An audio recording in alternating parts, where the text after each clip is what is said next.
एक राधा एक मीरा, दोनों ने शाम को चाहा।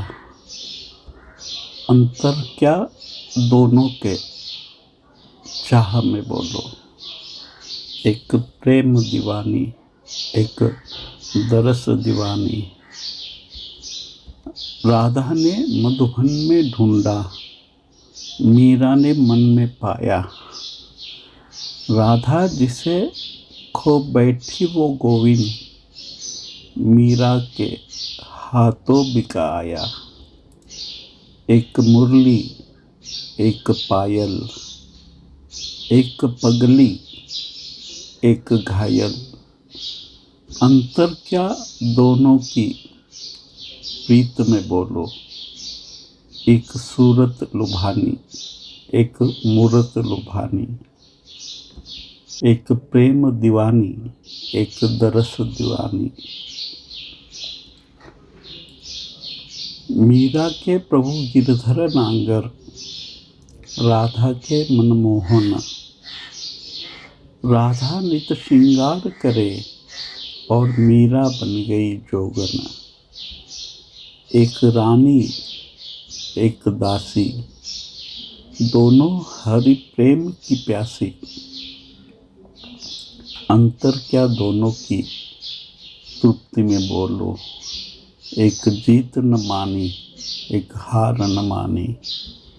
एक प्रेम दीवानी, एक दरस दीवानी।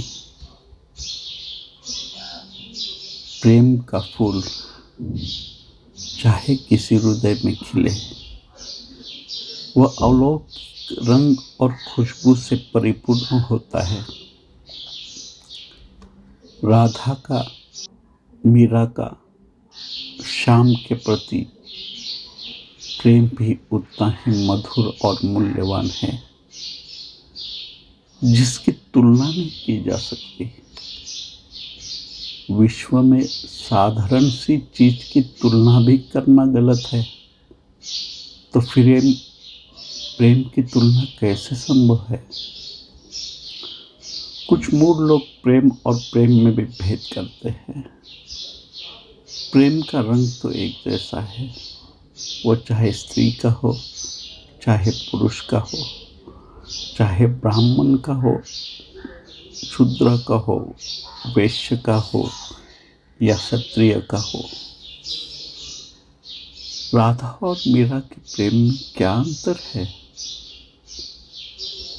राधा कृष्ण के सूरत में मगन है, तो मीरा कृष्ण की मूरत में मगन है।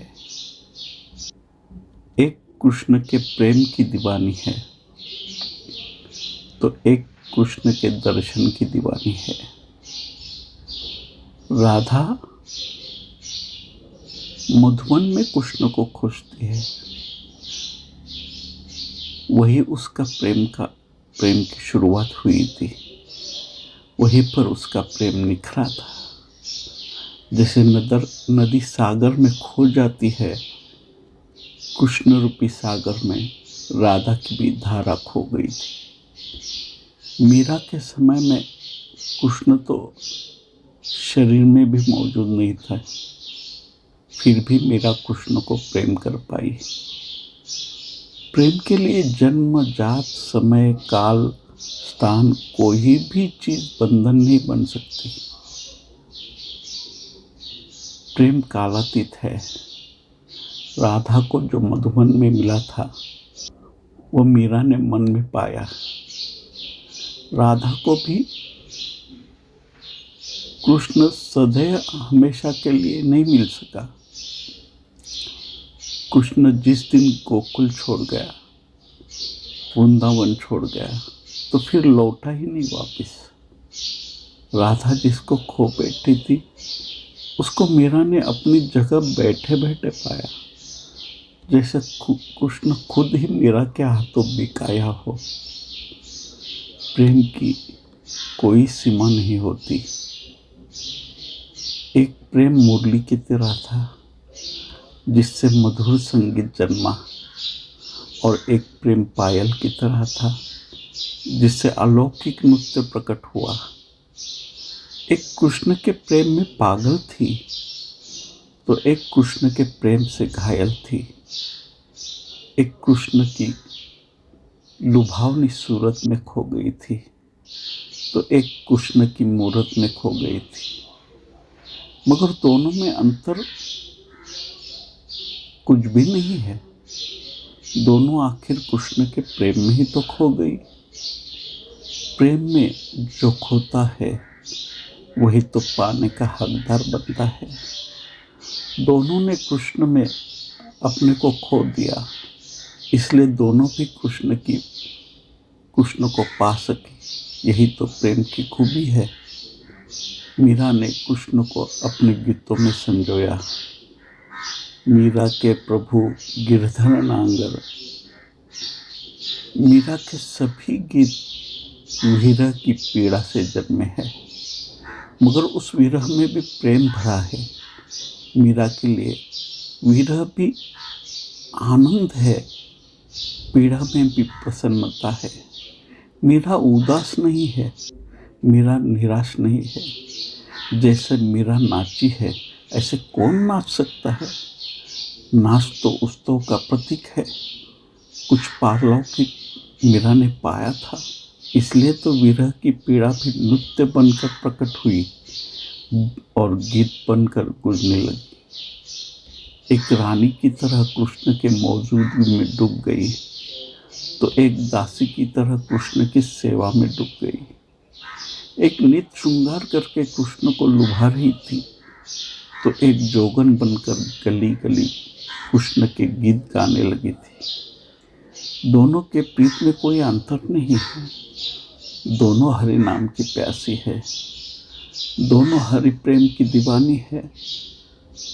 एक जीत मानती नहीं तो एक हार मानने को तैयार नहीं। एक को जीत कर भी जीत स्वीकार नहीं है, तो एक को हार कर भी हार स्वीकार नहीं है। प्रेम बड़ा अनोखा तत्व है। यह तुम्हें जीत और हार के पार ले जाता है, यह तुम्हें बंधनों से मुक्त करता है। मगर यह प्रेम अलग है। जिसको तुम प्रेम समझते हो वह ये प्रेम नहीं है। तुम्हारा प्रेम तो बंधन बन जाता है। तुम्हारा प्रेम एक कारागृह की भांति है, जहाँ तुम्हारे व्यक्तित्व को हजारों रस्सी और जंजीरों में जकड़ा जाता है। राधा का और मीरा का प्रेम एक मंदिर की भांति है, इसलिए वहाँ आनंद है, उत्सव है, नृत्य है, गीत है। और तुम्हारा प्रेम एक कारागृह है, इसलिए वहाँ अंधेरा है, दुर्गंध है, उदासी है। जिस प्रेम में ईश्वर की अनुभूति न हो वह प्रेम नहीं है। तुम्हारा प्रेम तो ईर्ष्या से भरा है, द्वेष से भरा है, क्रोध से भरा है।